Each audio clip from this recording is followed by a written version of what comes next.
When I was in the process of creating a course about copy, I wanted to make sure that what I was including was actually what people wanted and needed.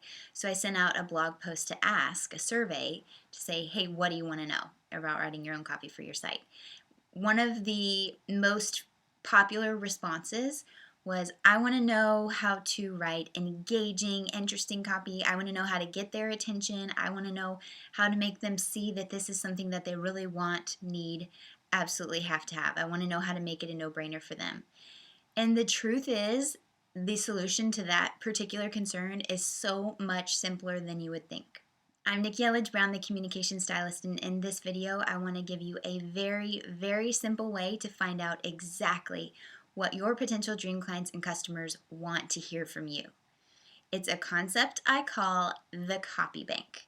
And what I'm talking about is a Google Doc or a Word document or maybe an Evernote file, whatever floats your boat.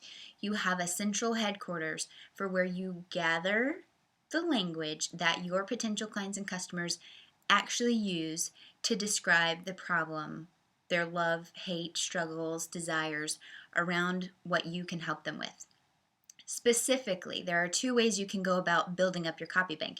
You can do what I did, basically, which is what I'm telling you about right now, and ask them. So you can proactively ask them if you already have a group of people that you can survey, even if it's just a blog post and you're asking them to reply in the comments, or a Facebook post and you're asking them to reply in the comments, or you do actually put together a type form or SurveyMonkey survey of some kind.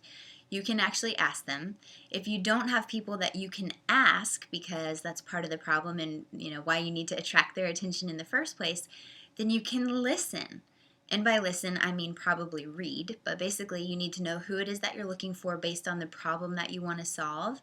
You need to think about where they're actually hanging out, online or in person. Again, it might be in person, or if it's a product-based business, then maybe it's in the Amazon reviews and you see where they're out there talking about this problem and potential solutions for it, what they like and what they don't like about those existing solutions. And then that way you know exactly how to speak to them right off the bat.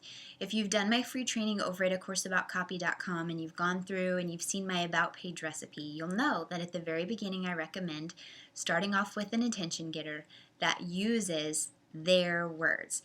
Again, the rest of it, sure, yes, it needs to be your voice, it needs to represent you, but whenever you're trying to get someone's attention, our default is me, me, me, me, me. How does this relate to me? How does this help me?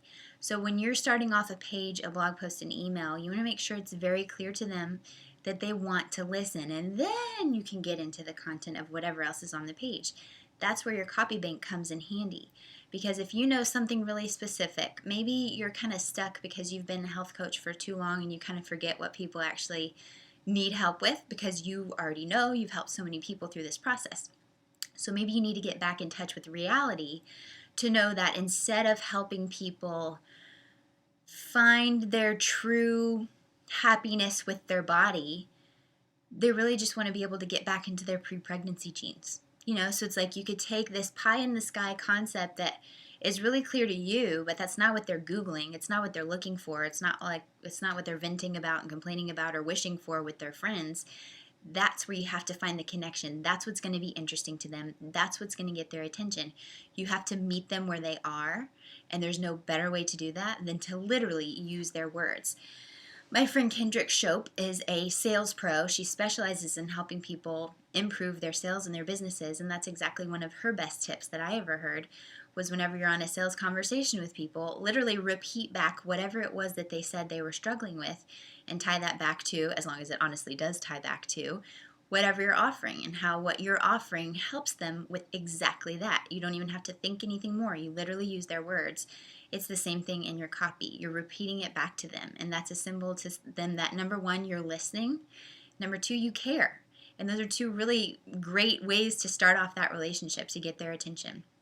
So, your homework for today, if you have not already, is to start a copy bank.